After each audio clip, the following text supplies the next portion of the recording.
when you get a new person, particularly if they're a new grad, it can be up to 8 to 10 weeks of orientation, training, and supervision time before they can get a full workload. Thank you for joining us today's episode of the podcast, The Elephant in Your Hospital with Futura Healthcare. I'm Jason Ashworth, Director of Healthcare Technology at Futura.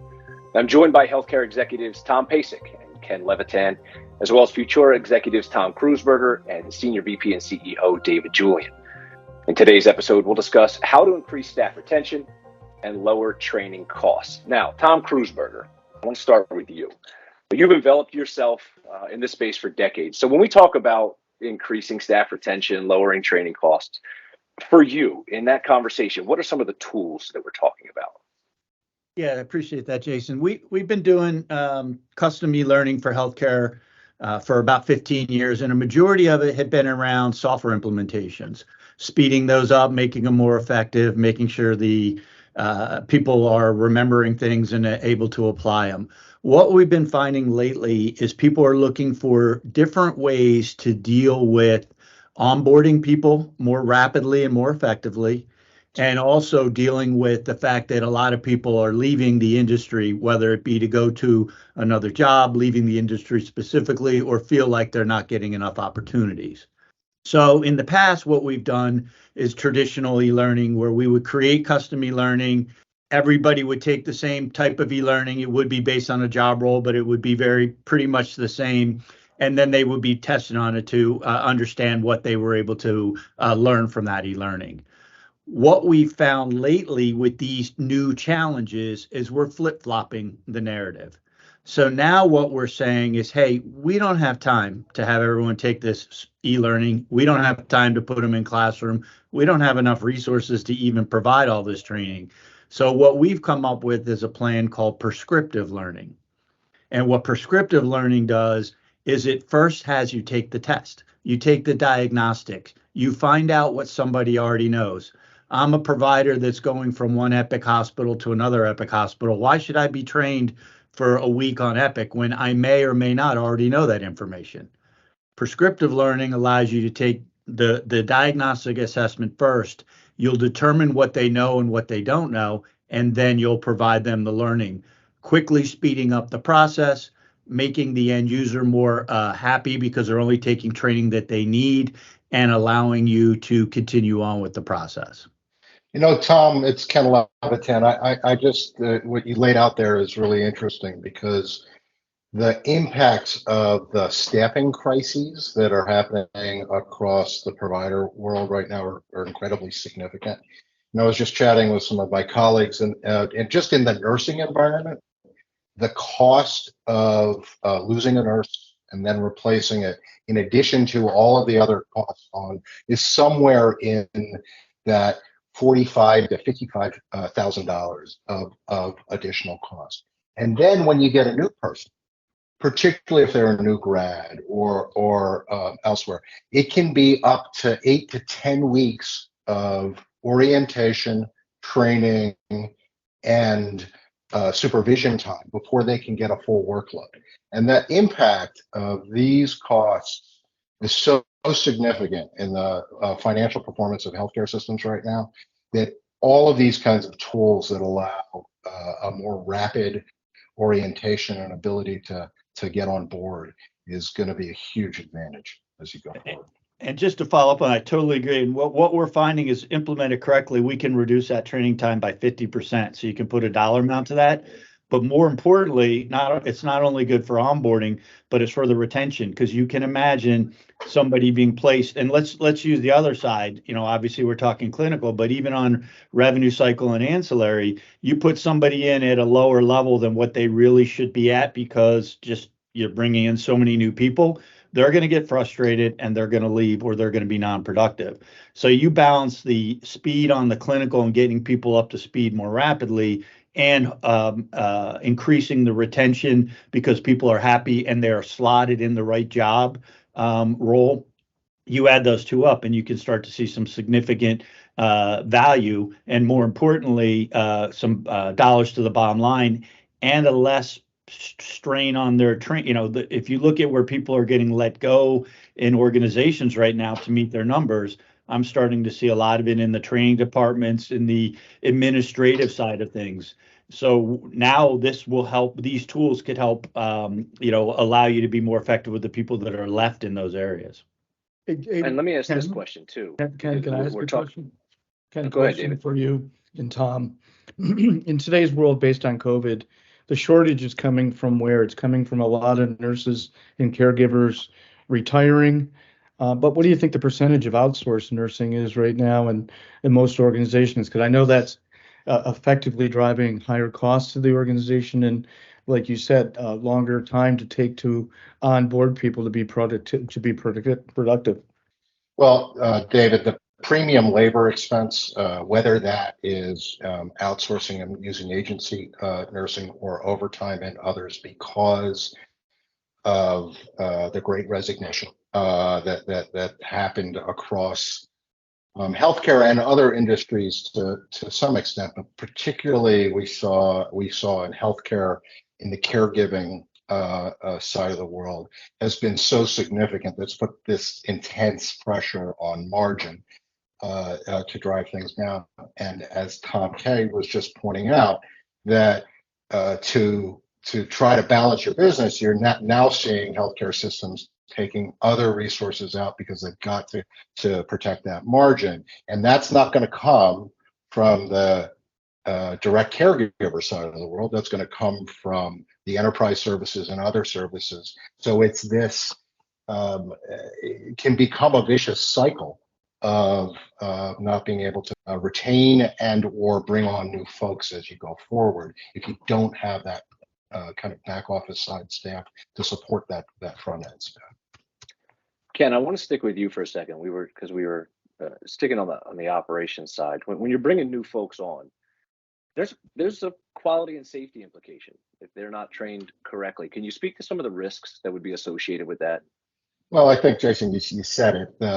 The key, and you have to balance this ability. And I'm using nursing as an example, but it's not just nursing. It's not just direct care. It's also in your enterprise services, in your revenue cycle services, everywhere else, where you would like to spend the appropriate amount of time and ensure that those people are as fully functioning as possible before you kind of let them on their own to do their jobs. And with some of these pressures and without the right kind of training and orientation tools, you can get yourself in a significant issue where you miss something, you can cause harm in all kinds of ways.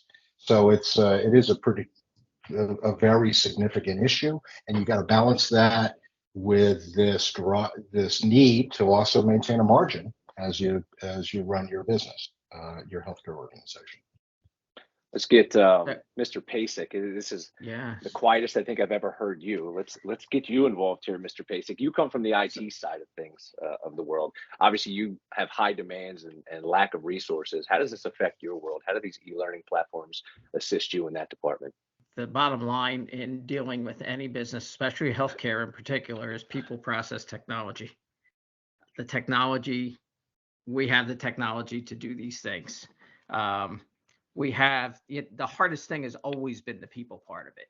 So if we don't put enough effort and investment into the people part, this learning piece to get them to understand the functions of their job, whether it's be through the computer systems or be processes that they need to understand, that's super critical. And to Ken's point, the educators are some of the lower paid individuals in the organization, and they are the ones that become expendable for some reason. And I don't understand that. I think we need to do a better job of understanding the need for education and making sure our staff is fully educated and capable. That's why there's so many optimization projects in the world. Everybody wants to optimize their EMR, their billing system, rev cycle, you name it. And a lot of it has to do with, it's not necessarily the technology that's at fault. It's the lack of education and getting people comfortable with the processes that they have to follow and how they use the computer systems. So a lot of an example on the IT staff too is a lot of times training comes out of the IT department, and we never have enough resources. You never have enough resources to do IT training. And then what happens is that you have subject matter experts in departments that, that's part of their role as a subject matter expert, is to train their staff within their department or keep them educated. And when they're let go, guess what happens? The phone calls come into the information systems department or the training department to say, hey, can you help us out here? We need to continue to educate staff, and we don't have anybody now. So now the strain's on the education department or the IT staff to pick up and try to fill in the pieces. Having automated education, so having the education documented and electronically available for staff and delivered to staff in a more automated fashion, augments the IT staff or the education staff. And that's kind of what Tom Kreuzberger does with his team. He has the resources to be able to provide those augmented resources to organizations, to education departments, and he has the solution as well if needed. So let me add to that. So one of the key things that I've seen out there, and when I talk to the Kens and the Toms of the world, and I've sold to both of those guys, training it's called training, and training can mean a lot of different things.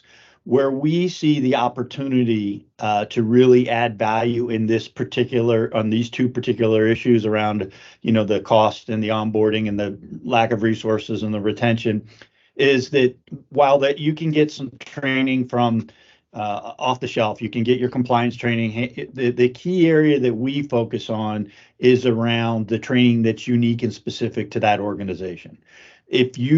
Right now, what happens is a person has to provide that information. Somebody has to sit elbow with somebody, someone has to sit in a classroom with somebody.